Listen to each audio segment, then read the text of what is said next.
Hey, thanks for watching. This is Opinion versus Opinion on Old Guy Tech TV News 44, and I'm here today with Jonathan Charney. Hello. John Manajastic, and of course, I'm the old guy, Rob Charney, and we got a lot of different things going on in the news, and I picked a few headlines so that we can banter about it a little bit, and one of the things I just truly love is a hypocrite in government.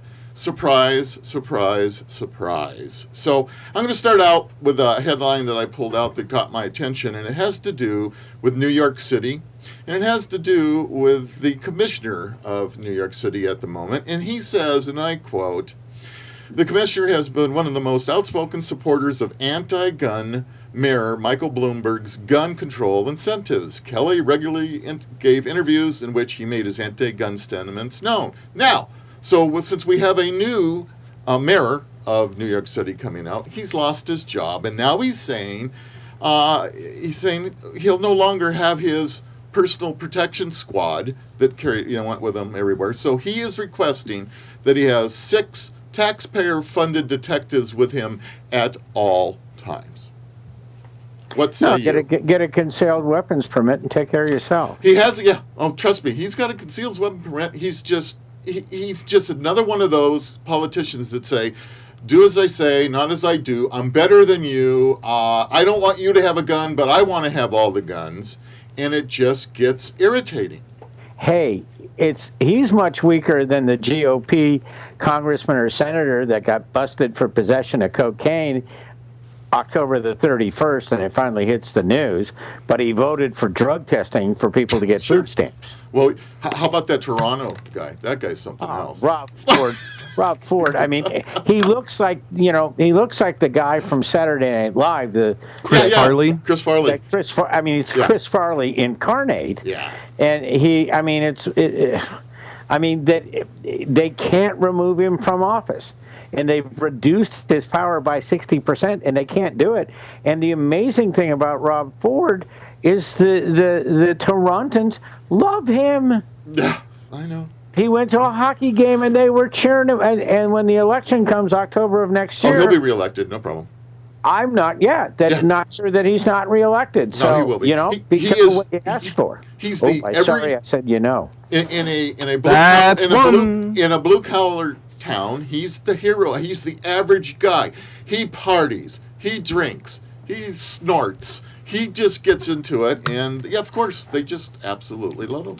They love him. And he hasn't said I'm sorry for it, which is very un-Canadian-like. Yeah, really. But yeah. I mean, the double-edged sword is everywhere. I mean, it just is, and I don't know how you fix it. They're so entrenched; they have the power already, and power corrupts. Absolutely. Yeah. Well, again, it bothers me when we have in this particular case Ray Kelly. He's the New York Police Department commissioner. And that's a selected position, right? That's a position appointed by the mayor of the city. That's it.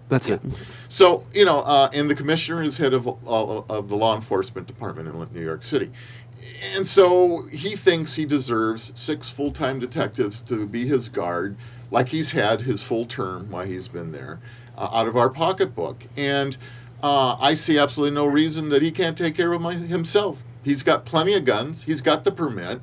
Why should the taxpayers in New York, although I could care less about the damn people in New York, but why should they pay to protect this guy who's obviously, a hypocrite?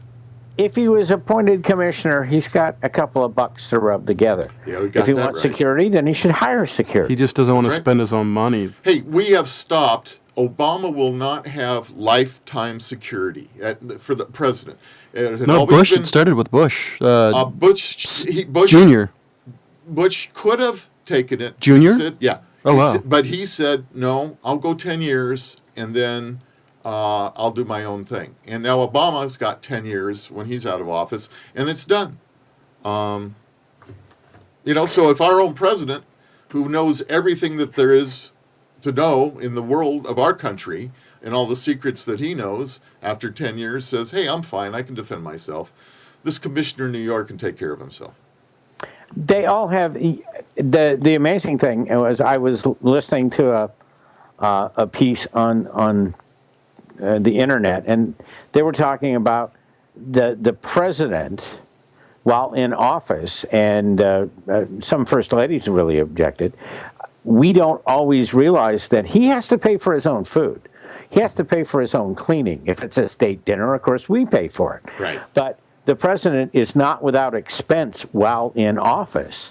And all of the personal items, toiletries, clothing, that's not. But he's given it. That. That's got to come out of his pocket. He's given an expense though, right? Because I know they're giving I know they're given an expense to actually make the White House look what it is. It's like a couple of $1 million or something. There's a line item for the House. John's talking about the personal property. I thought like the food and the other stuff was all part of that. It depends. If it's 10 o'clock at night and the president calls the kitchen and the chef, somebody mans it, and wants a hamburger and all that kind of stuff, at the end of the month, he receives a bill. Yeah. So what if food he ate? So can the president go in there himself and flip himself a couple of burgers if he's hungry? Yes. He can do anything he wants. That's cool.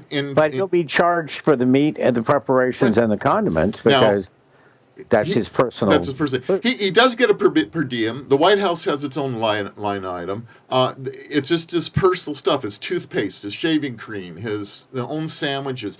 Anything that has nothing to do with his duties as president comes out of their pocket. So when are we going to see a president with advertising? Like, say if the next president's a really big fan of Five Guys, you see the Five Guys logo on the president's not a problem. pin? Trust me, he's not really paying for it out of his own pocket. I would totally do that. He's got supporters that helps give him money. Well, we also give him, how much does he get paid a year? $500,000? Yeah, $500,000. Yeah. The salary's okay. You could probably cover your food expense. You probably could. But trust me, but I would totally do that. It's just like the libraries and the other stuff. He's got very wealthy friends that give him money to help him pay for his little stuff. So the president's not the problem in this case. Good for him. But my I just wanted to wrap this thing up because it just irritates me. It's like Feinstein, when she says, you guys don't deserve to have your firearms and your guns. And of course, she's got an 8-man personal detail around her all the time because we all know what a target Feinstein is. Well, and she could afford more if she wanted it. She could afford a whole friggin' army. It's a billionaire family. That she's part of, so there isn't any problem there. It just bothers me when they speak that we're the little people. You little people, you don't get. We get what we want, but you do what we say, and that has fried me from day one. I just don't think that's right. No, it wasn't intended that way. Adams. 3. Yeah, Adams did not. He spent little time in the White House, and he could have, but he spent time in his own home and messengered back and forth. Sure. White House was new and under construction. Right. But it is so, and I don't know if you saw that thing I posted on Facebook about the disparagence in incomes. The gap is growing every day, and even if you think you're financially off okay compared to those that are in the 1% to 3% on top, they keep getting considerably richer, and we keep getting considerably poorer.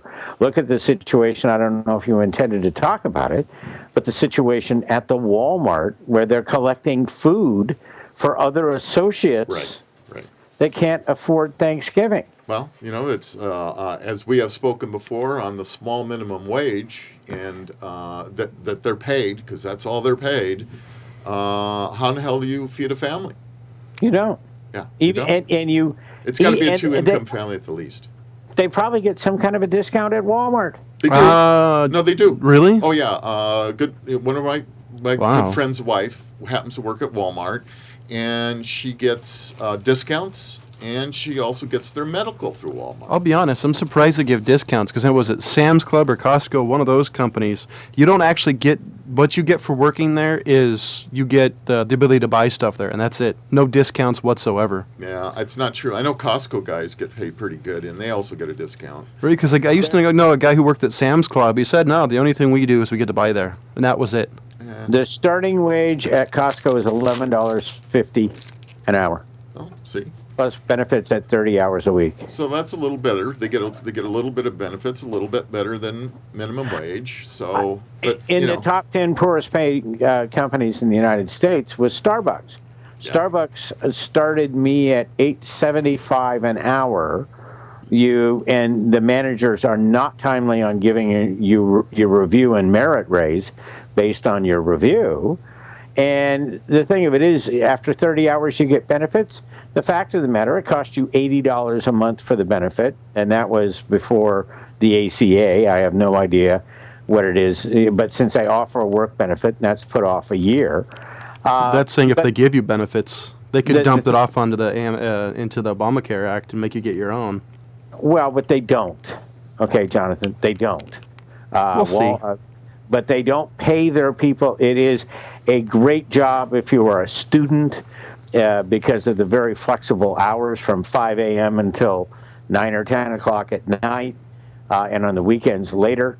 But the dollars and cents, I know for a fact I was there, and with the copayment and the stop loss on the insurance, I couldn't afford to use the insurance. Yeah.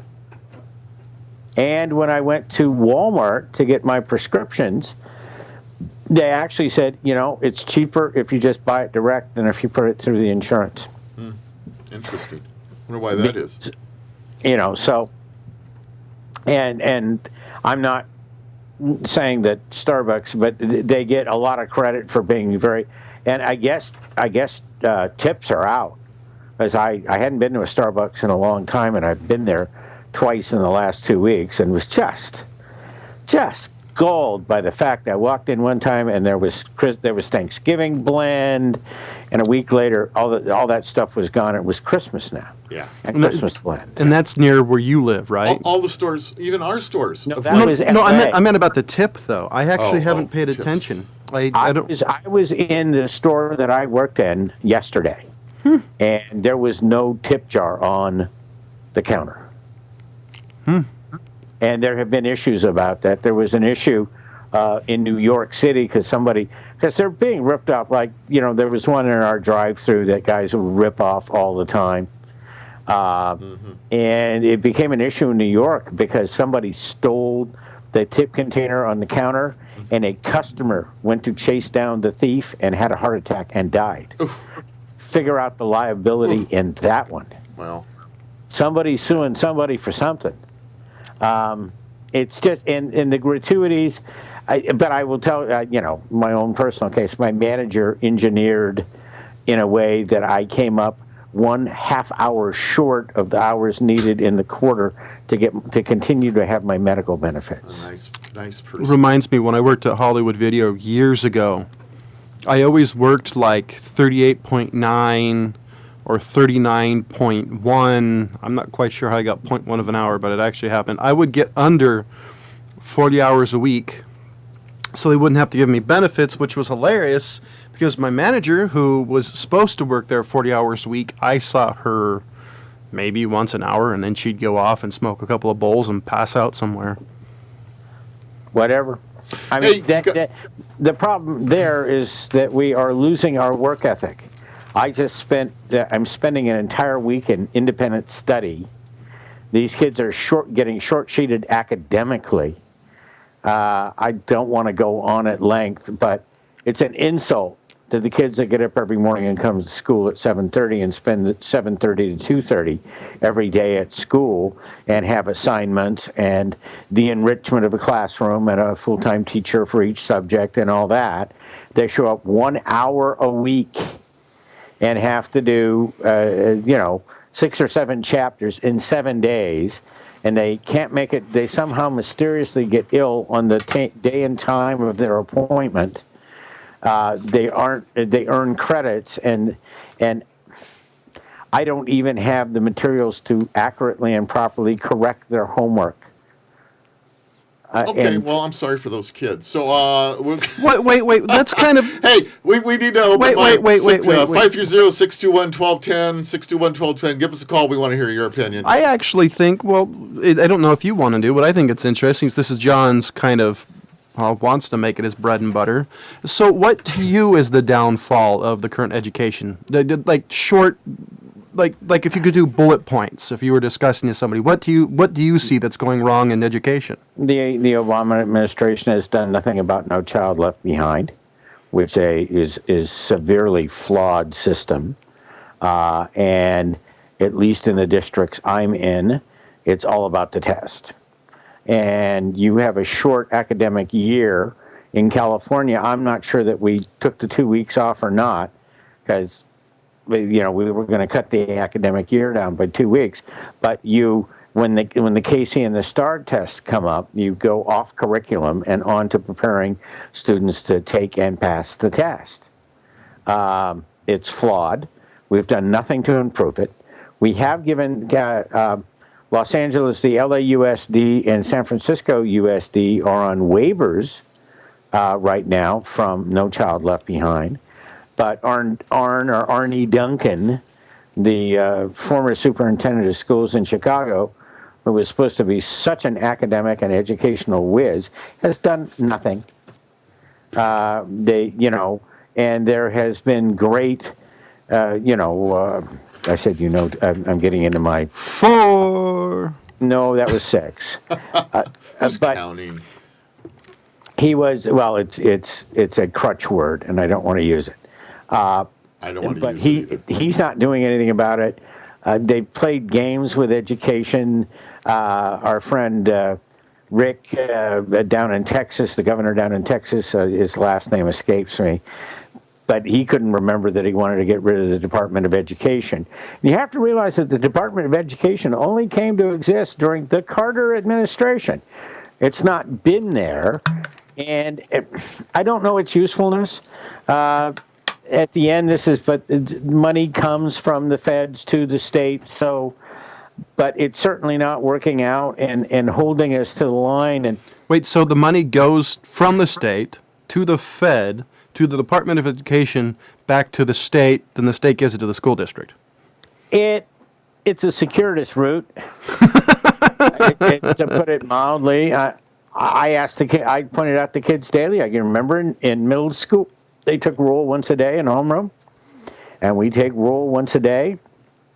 And we take roll every period in high school, and it's like Clinton said, follow the money. We get paid to take roll 7 times a day in high school. They only get paid to take roll once a day in junior high school. It's state and federal education is governed by both. And the problem of it is because of the lack of time and the lack of skill of teachers. Teachers are not extremely well, having gone through the process. My credentialing program was a joke. And the best way to learn how to teach is to sit and observe experienced teachers in the classroom and see what they do and write down what they do.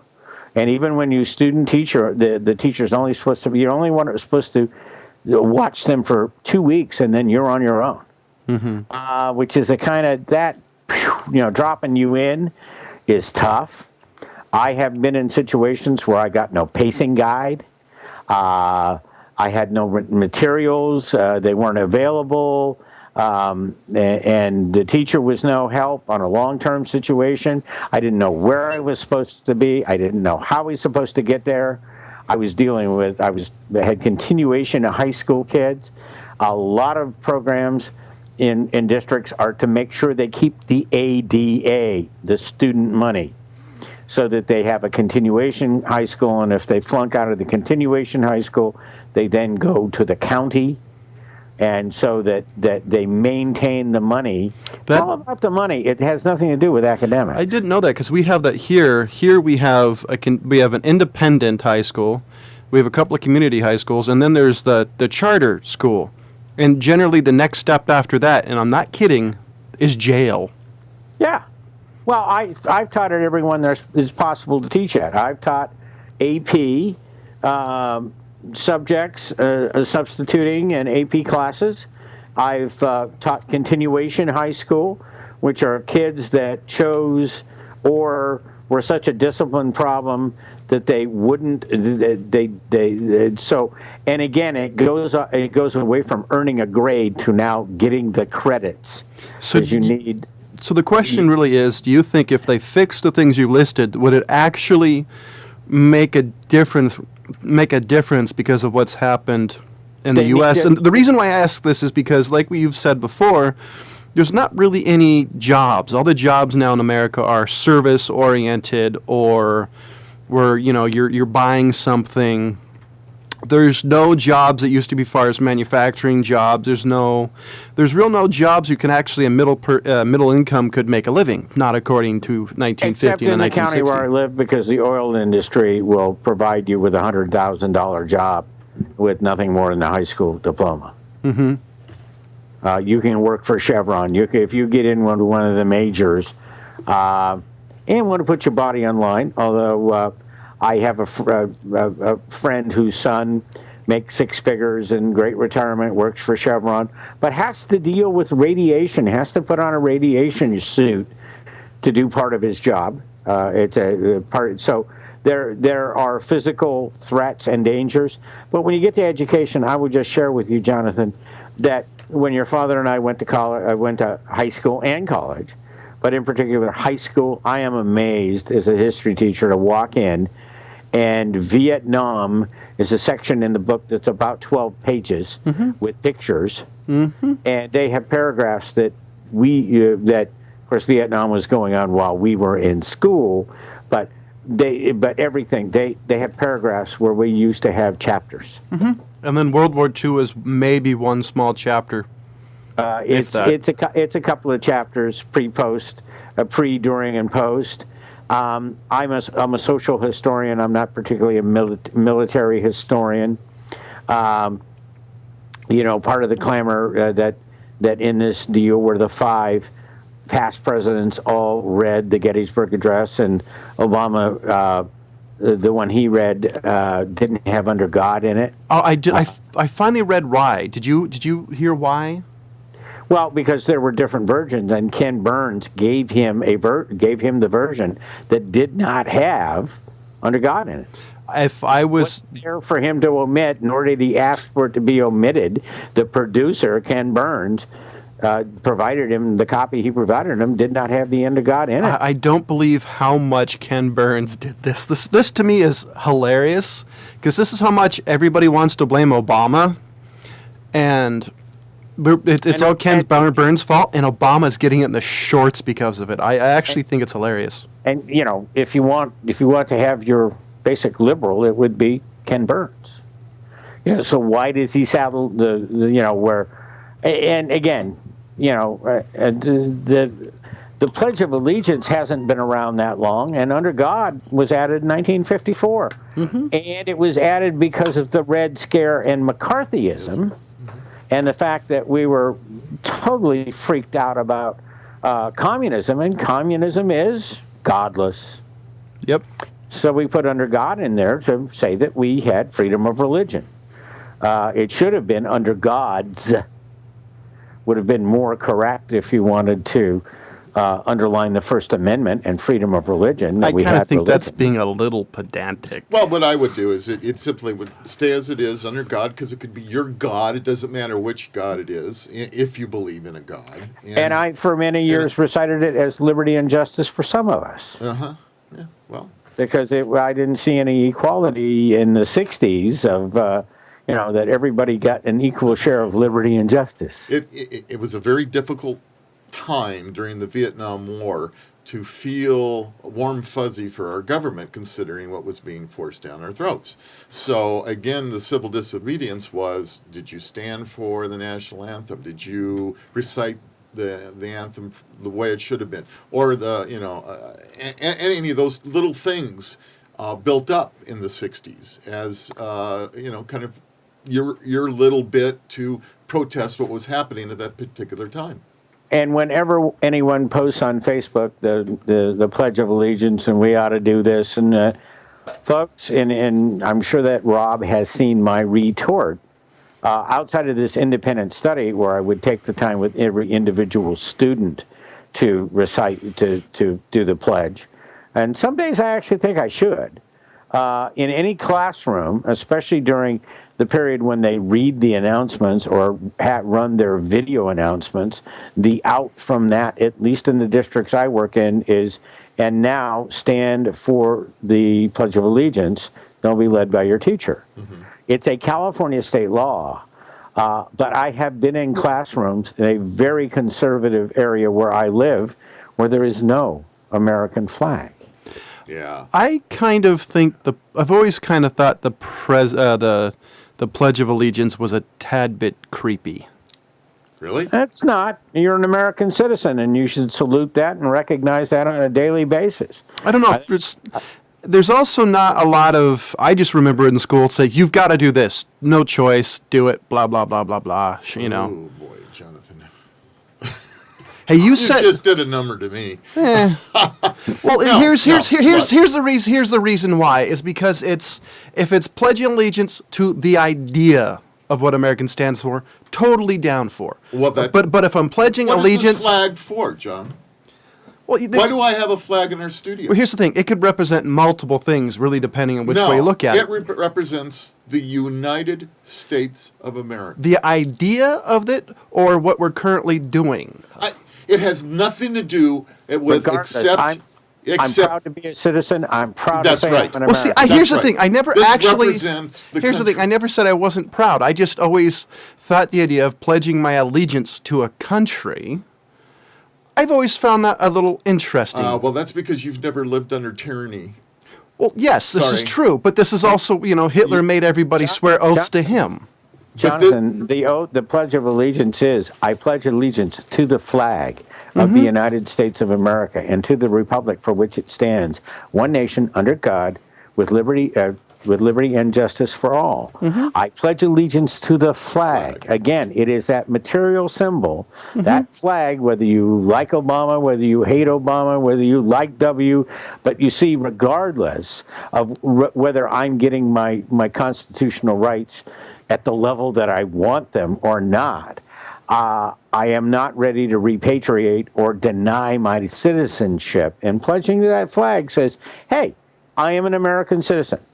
Let's start with that. Let's start today recognizing the fact that you are a citizen of the United States and this republic for which it stands.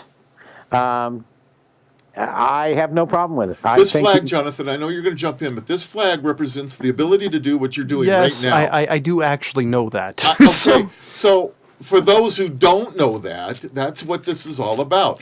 It's about all those Bill of Rights freedoms that you have that most other countries do not. By the way, all the colors and stars and the blue and blah, blah, blah, they actually do represent things. Yes, I just always found it a tad creepy. I don't know why. Always had. The stripes are the 13 original colonies. The stars are all the states. So that has changed. And the color. Over time. Allegedly, the colors meant something too, but I don't remember. Well, right. One would because one was blood. I don't remember what the white was supposed to be. I always heard that the red stripe was supposed to represent the blood that was spilled or something like that, and I don't remember the white was supposed to be. But I've heard that. No, I mean the red, white, and blue. I mean that has for so long been our colors. Just like your sorority or your gang or it is a tribal kind of thing. Well, I just flustered my dad just by saying I found it a tad bit creepy. That's funny. Well, the thing of it is, and Jonathan, you're not facing conscription. I mean, we were doing the flag salute when we could be conscripted in the military service, sent to Vietnam, shot and killed, be sent home in a body bag, and we weren't old enough yet to vote for the president that sent us there, or the Congress, or the Senate. I'll be honest, sent us there. I have no doubt there's more people who find it a little creepy because of what happened in the 60s and what the government can do.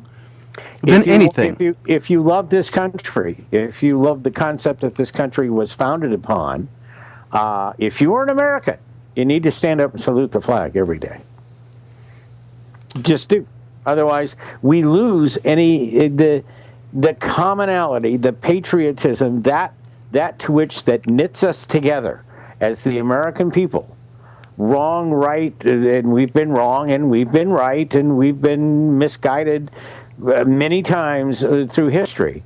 But the fact is, we remain as a country and citizens united as American citizens. I don't actually have a problem doing the Pledge of Allegiance. It just always found it that way. I don't actually find anything wrong with it, and I actually understand the reason why people do it and why we should do it. You might find it creepy, as you know, there are people in the room that are going to have issues. And I have people and I go, no, stand up. I can't force you to recite the pledge. That's your choice. But you have to stand in respect, period. Oh, totally. And that goes all the way back to the 60s, because there are a lot of people who didn't recite the pledge, but they stood up. Right. Well, interesting enough also is you were supposed to have your right hand over your heart. Not during the singing of the national anthem, but when you declare allegiance Yeah. Yes. to the country. Right. I don't understand the thing with your hand over your heart during the national anthem, which is a British drinking song with bizarre lyrics covering 3.5 octaves. Mm-hmm. I think "God Bless America" or "America the Beautiful," both tunes borrowed from the Brits, more closely resonate with me and patriotism than the current John. Who wrote it? John Keys. Keys. Yeah. Francis. Francis. Yeah, I was Keys. going to say somebody different. It's like, oop, nope, the other guy was a money guy. So on July 4th, 1776, the Continental Congress passed a resolution authorizing a committee to devise a seal for the United States of America. This mission, designed to reflect the Founding Fathers' beliefs, the values, and sovereignty of the new nation, did not become a reality until June 20th, 1782. When was the starting date? 1782 is when we actually had the flag, when the flag came. Okay? As such, each of the seals, each of the elements had a specific meaning. Even the colors have specific meanings. The color red, white, and blue did not have meaning for the Stars and Stripes when it was adopted in 1777. However, the colors of the Great Seal did have specific meanings. Charles Thompson, Secretary of the Continental Congress, reporting to Congress on the seal, stated, "The colors of the pales," and those are the vertical stripes, "are those used in the flag of the United States of America. White signifies purity and innocence. Red, hardness and valor. And blue, the color of the chief, and the broad band above the stripes signifies vigilance, preservation, and justice." What about the olive branch and the arrows? So, there's your answer on the flag. Peace and war. Oh. Yeah. Here, So- and I'll be straight up. Here's the reason why I've always found... And wait a minute. And when was the Second Constitutional Convention? God, And I when don't did that guy Washington take office as the president? 1789. Yeah, after... A few years after that. Yeah, and he wasn't technically... Because we had the 7 Articles of years. Confederation that did not work. And he wasn't technically the first president or quote-unquote leader or whatever. There was somebody else. I just can never remember the dude's name. He was the first president underneath the He's the first president of the United States. Because until there was the Second Constitutional Convention, the debate of the... true. But there was another leader-type guy who was kind of in that position, wasn't there? No, because we were a confederation of states. There were governors, there were heads, but there was no singular leader, which is where the Federalist Papers come in, Hamilton and Madison.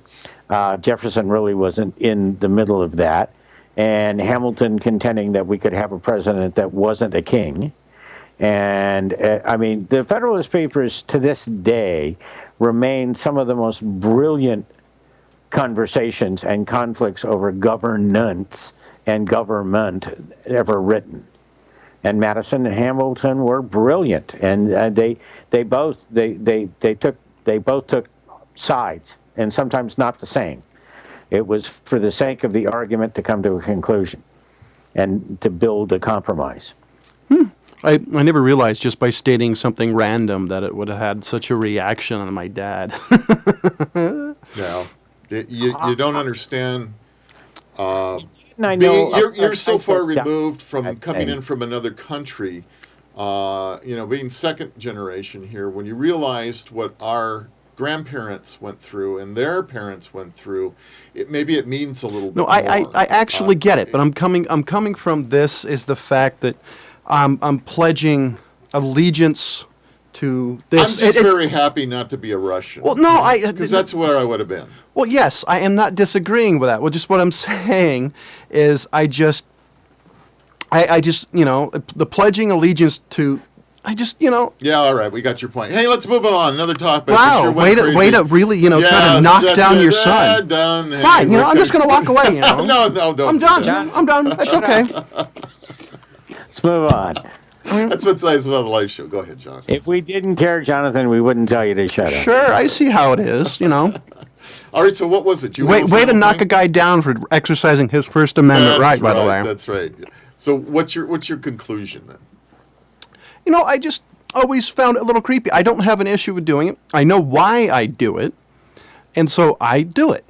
But I just always... I think you find it creepy because you have colleagues, you have compatriots in your class, and some of them may think, what a geek. He's doing the national anthem. Oh, see, I actually don't care what people think as far as that. I've always been a geek. I've always been ahead of the curve when it comes to nerdiness and geekiness. That never really bothered me.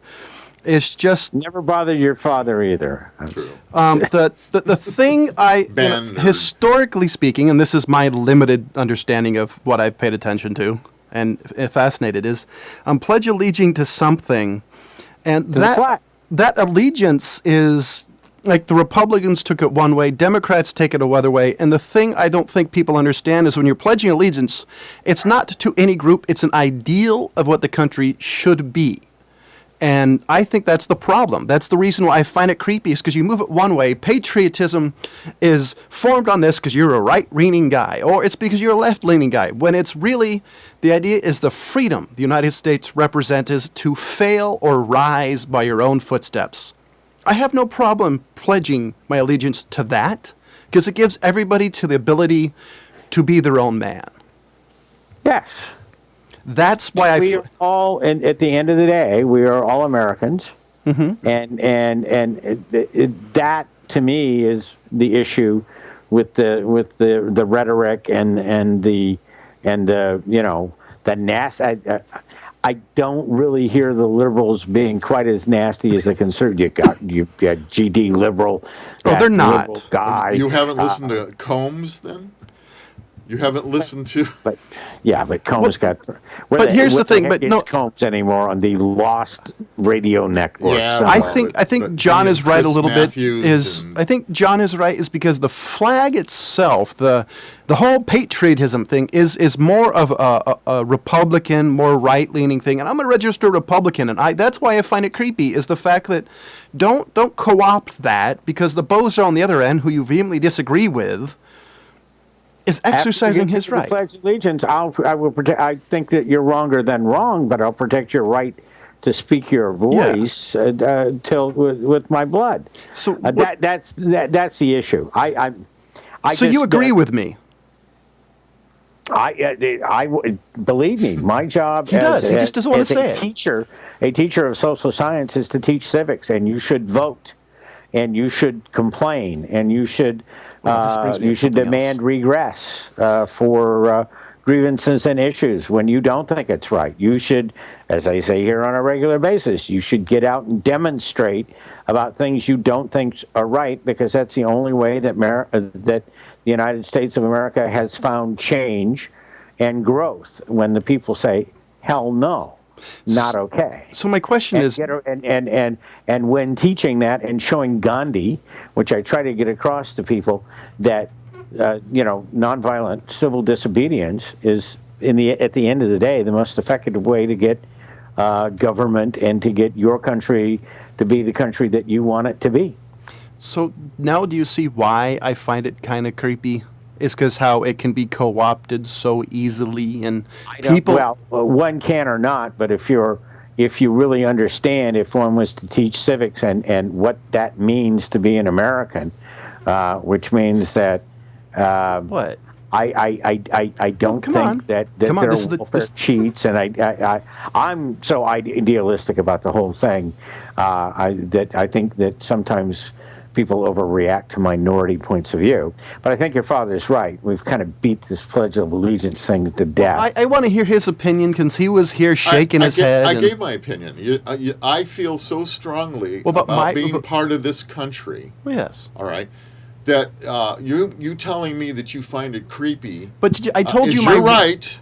but I told you my reason. I want your response to my reason. I just disagree with you. I don't clearly understand your reason of creepy. Well, maybe creepy is the wrong word to use, but well, then what word would you use it? I'm not. There's no replacement word for it. This will be heard and seen by thousands of people. Not necessarily. Come on. I edit the video. Thousands and thousands. At the very least, your sister. Well, yes. I just, so I don't have a particular word, but maybe it's the idea of what patriotism really is. Patriotism on one side of the block is a very, very, very narrow American ideal, when patriotism is as much as disagreeing with somebody is not. And I just don't like the fact people are taking, to be a perfect America, you have to do insert A. Well, all right. Now let me give you my opinion on this thing, because I understand where you're coming from. Because if you go back I would rather that we stood up at an event and all recited the Pledge of Allegiance to the flag than stood up and took our hat off and played the national anthem. Yeah, I don't disagree with it. I mean, pretty much everybody's on the same page with the national anthem, but it is what it is.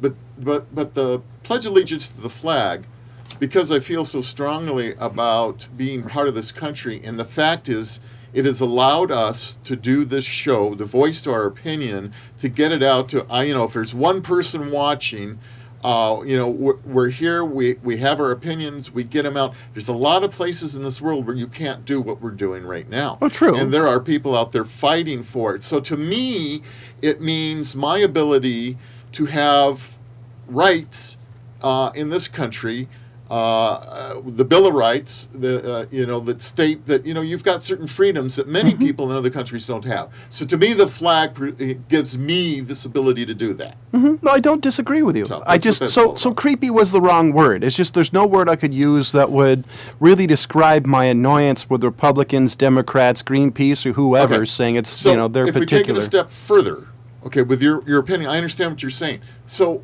But because it gives us a freedom of speech, very first thing, we have freedom of speech to say what we want. I think that takes care of all the creepiness, because these other countries, like if you go to Germany in the 30s and you look what happens, you weren't pledging any free speech at that particular time. You were basically being told by an entity that this is what you will believe. And that's the difference. I think the problem is, maybe it comes down to John's right, is they don't teach basic civics. That the fact that in the United States, you're welcome to be an asshole, a nice guy, a grouch, but it's all for one reason. It's all this. And I don't think we teach that, because I think part of the problem is you hear Republicans and Democrats and all, anybody in between saying, oh, to be a good American, you have to be this. No, that's bullshit. It doesn't say that anywhere.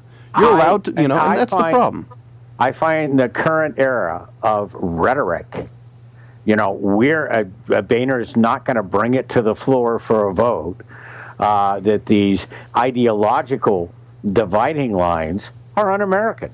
Whether it be the Democrats or whether it be the Republicans, the fact that the Speaker of the House won't bring, one of them is the background checks on guns. He won't bring it to a vote, and I really apologize that I can't remember the other ones that are well over 50% of the population feel strongly for. I think one was immigration. And Boehner, for ideological reasons, won't bring them to a vote. And that's not why I'm because it says that his American duty, for ideological reasons, is to not put it to the Congress for a vote. And I'm going, no. That's not the way I see you being an American. If it's not going to go your way, well, okay. But still, that's why government is dysfunctional. That's why the current Congress has done less than any Congress in history before. Which for the last 15 years is not a bad thing. Well, but the democratic process, that thing that we pledge allegiance to, means bring it to a vote. Oh, totally. And see, this maybe We it's because elected you to vote. As I said to somebody, what was the other day? It was something. If your child was failing in my class, and I didn't do everything in my power to find a way to help your child learn, and of all the techniques that I know, of all of then you could have some words with me. I'm not doing my job. I think here Right. I grew up in a more simplistic time. Oddly enough, growing up in the '80s, being simple, think of that. Is the fact that I grew up with kind of the dragnet version of America. If you get my point of view, is the fact that a politician's job is to follow his voting bloc, to do their bidding, their will. Well, that's your representative. And he's their representative. That's right. So he doesn't have a choice. He goes in, talks amongst his people, and says, "This is what they want. I've really got to follow what they want me to do." No. Please. I disagree with you, though. Well, I know, but let me finish, please. It comes to the fact that he has a choice, but this is what everybody's doing. This is what they want me to do, and people do this, and the schoolhouse rock thing. Okay, I don't like this, but my job is to do this. I'll throw this out. If this wins, I'll do my best to get it repealed, and do this and do that. Instead, like John said, it's backfighting. There's just all this horrid, infighting and outfighting, and this country is more like a dysfunctional family than an actual working democracy. It's always been like a dysfunctional family, but the problem of it was they did subscribe to it's got to come to a vote. We've got to put it on the floor. We've been elected, and the democratic process is that we, the elected representatives of the people, need to vote on it. And if it passes, it passes. If it fails, it fails. If we really want it, then you do. I mean, I know that you don't think much of Chris Matthews, but he has a current book out, and it's called Tip and the Gip. Yeah, I heard it's really good.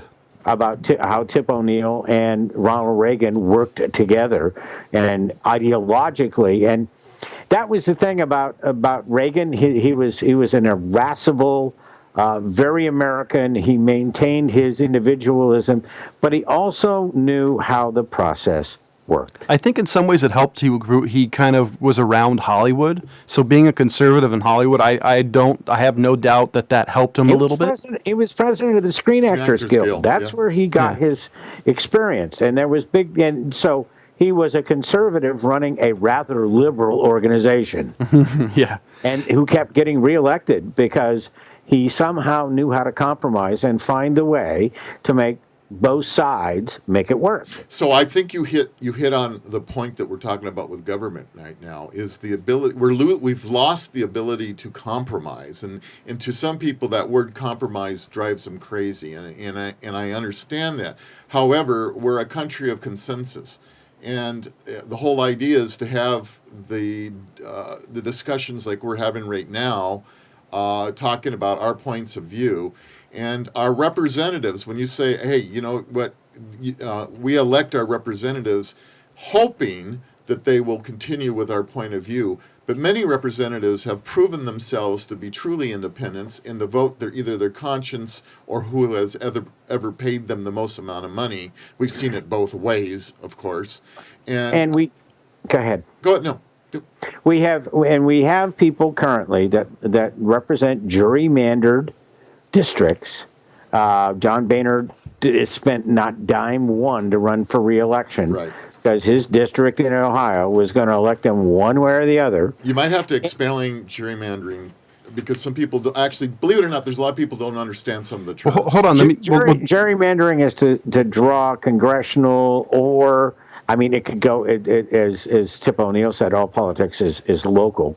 So hold on here. I actually have a definition for it if you want me to give it to you from Wikipedia. I'll try to be short. It says, in the process of setting electoral districts, gerrymandering is a practice that attempts to establish political advantage for a political party or group by maintaining district boundaries to create partisan advantaged districts. Exactly. Okay, so right. and so that's why almost every 10 years the census, the district scenes, because of the census, is redrawn. Now in California, we're supposed to, they get together and they draw up the districts, and like John said, there are politicians within these gerrymandered pockets that never has to spend a dime to be reelected because it's 100% of, or 98% Democrat or 98% Republican or whatever it may be, and they constantly get reelected, and that gets back into the term limit situation that we should talk about. Feinstein and Boxer. Yeah, And this is why- Feinstein and Boxer. And I really think you got to remember that the founding fathers set this up that they were supposed to be. I've lost my train of thought. We're supposed to be the farmer politician. Okay, I think that was the way they was put it. In other words, it was your duty if you wanted to run for office. You went and ran for office. You did your duty for a few terms, and you went back and did your job. Yeah. You were not supposed to be a lifetime politician. That's not what they wanted to see. And that's what has happened. I have a question for both of you. Yeah. Do you think that's possible? Do you think that you can have Billy Joe Farmer or Bob, the corporate executive, run for a couple of terms and actually be successful? Do you think it's capable? Do you think anybody is capable of running this Titanic of a country like that? I think we have to try it. I think that previously, I mean, when you, the man that taught Johnson what to do was Henry B. Gonzalez, a Hispanic from Texas, who was the Speaker of the House, who passed passed it on to Lyndon Johnson when we had democratically dominated House. You have to remember the 17th Amendment took the election of senators out of the hands of the legislatures in every state and put it in the hands of the people. Right. And made senators stand for election rather than appointment. But up until that point, the 17th Amendment, they were appointed by state legislators. They were not elected by the people. So, I mean, this democracy, this republic, which is a form of democracy, my issue is that I feel that we're not functioning democratically at the moment. Our votes don't count. And with Citizens United and other way too much money not being identified where it's coming from, people mounting just grievously misrepresented ad campaigns that can play on TV with no censorship or consideration to the truth, which slants. We're not functioning as, there's way too much money in politics and gerrymandering and the whole thing. There's a famous line that said, democracy only works if we all agree to abide by the rules of it. Right, and we're not agreeing to abide by the rules. I mean, that's pretty clear. And if we were functioning as a democracy, votes come up, votes go down. Our friend Pelosi doesn't say, well, we need to pass it, we'll read it later. I mean, it happens on both sides of the fence. I have a challenge. And I also think that in a democracy, you have a responsibility to every other citizen of this country, whether they be rich, poor, middle class, or whatever. And this is where it gets to be ideological for me. I think that we all have a responsibility, to some extent, for the other guy to uplift the society on a whole and keeping it getting better all the time. And I think that we just don't subscribe to that at all anymore. It's, it is the Ian Rand. It is, I got mine, too bad you didn't get yours, but work it out. So I have, to me, it's not democracy. I have a challenge for all our listeners and people who watch us. I want you to do us a favor and write on our Facebook page, write us emails or YouTube comments if you can figure out how to do that, because I sure haven't. Two things. Tell us, what do you think it means to be an American? And what do you think of the Pledge of Allegiance? The reason why I say this is because obviously during this short hour, we have varying degrees of what it means, but we all agree on the same thing, that it's the ideal America, that we all have our own right, that everybody should play by their own rules. I further want them to say, do you think that we are functioning as a democracy? So please, do us Because in gerrymandered districts, they may be representing a very small group of the people that elect them, but does that represent all the people? So right? So- Because when you gerrymander, you break it up into, as we know, Obama doesn't win the election if there aren't more people in the urban areas that vote for him rather than the people in the rural areas that don't vote for him. And so please write us. I want to know what you think, because I want to know, did you agree with John and I think, my dad here, all agree that when you do the Pledge of Allegiance, it's not to a political party. It's the ideal of what America should be. And we want to know that. We want to know what you think of it. And how, like John said, well, he's over here. I'm in the welded frame that your dad made. That's over right. on the right-hand No, side. it's a high-end monitor. Are we succeeding in that? And please let us know. So, send us in any way, even by carrier pigeon. I think this would be interesting to read on air. Well, it would be nice to have some input. Obviously, today we don't have a whole lot of viewers with us today, but that's okay, because hopefully they get the chance to watch it on YouTube. But I third the requests of my fellows here, and it would be nice to get some input from you, whatever it may be. And the challenge has been sent out. And don't forget that if you have a topic, a subject, whatever it may be, we would love to give our opinions about it. That's why we're here. And also, we need your help. Please hit that donate button. PBS has been doing it forever, and we're a little... We don't do pledge drives. That's right. We don't do, not yet anyway, we don't do pledge drives. But We'll bring it up every chance we get. We do need some help. And I know this is the holiday seasons and everybody's tough, but please, again, we've got a few people out there that have been very generous. Thank you very much for you. And then just help. Because this is a forum for you. Please feel free to call if you have anything. The whole idea, the way this show works, is that it's free running. We start on one topic and we just go. And if you watched our shows at all, we go from one thing to another, and it's pretty impressive. I do have one... On that note, though, segue, we need to do some housekeeping in this last couple of minutes about what our schedule is going to be for the American holiday of Thanksgiving, which, if you've watched the television... our friends in the retail community don't care so much about anymore. I guess not. Boy, because they sure went from Halloween right into Christmas, didn't they?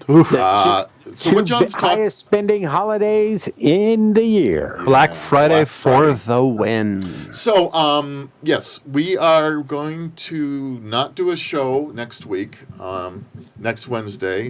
We've got a number of things going on with the holidays and other issues, so we will be dark next Wednesday. But that doesn't mean you can't watch the 30-plus shows that we have posted. We've done quite a bit of time, and there's a lot of very interesting things out there. And Mitch, give us a call, you chicken. And I pointed out it would be 3 against 1. That's right. The only problem is that the other 2 would probably get upset when he decides he's right and you're wrong. Be that as it may, I want to wish everybody a very happy Thanksgiving. We won't be here next week.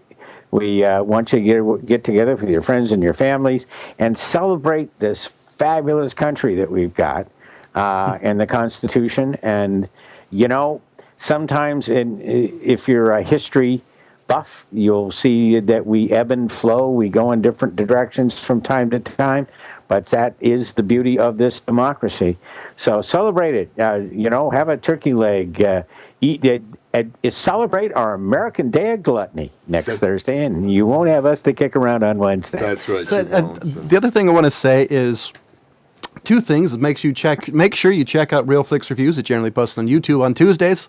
And the other one is there's an amazing video by Charles Daniel on the Pledge of Allegiance.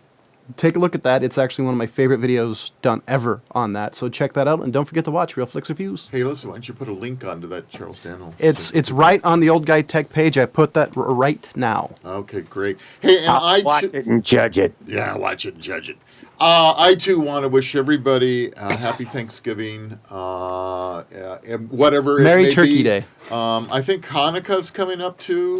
No. It's on Thanksgiving. It's on Thanksgiving. They're calling it was it Turkanica? I think I've heard it. There's something well, that's why like I want to mention that as well. And to all those out there, have a very merry holiday. Make sure it's safe, and don't drink and drive. Put your seatbelt on. Be a good citizen. And thanks for watching Opinion versus Opinion. And we've been saying happy holidays since I'd be 62 years old. Yes, well, I'm more than happy to say Merry Christmas when we get into December. So thank Merry you for Christmas. watching. Merry Christmas. We're not there yet. Happy Thanksgiving. We are not there yet. No. Thanksgiving first. Happy Thanksgiving. Thank you very much for watching the show. This is Opinion versus Opinion on News 44 TV. For John, Rob, and myself, thank you very much. We'll see you next time. Bye. So, it's pretty interesting. There were a number of other topics that I really wanted to get to today. We never even got to them. See, Well, at the end of the day,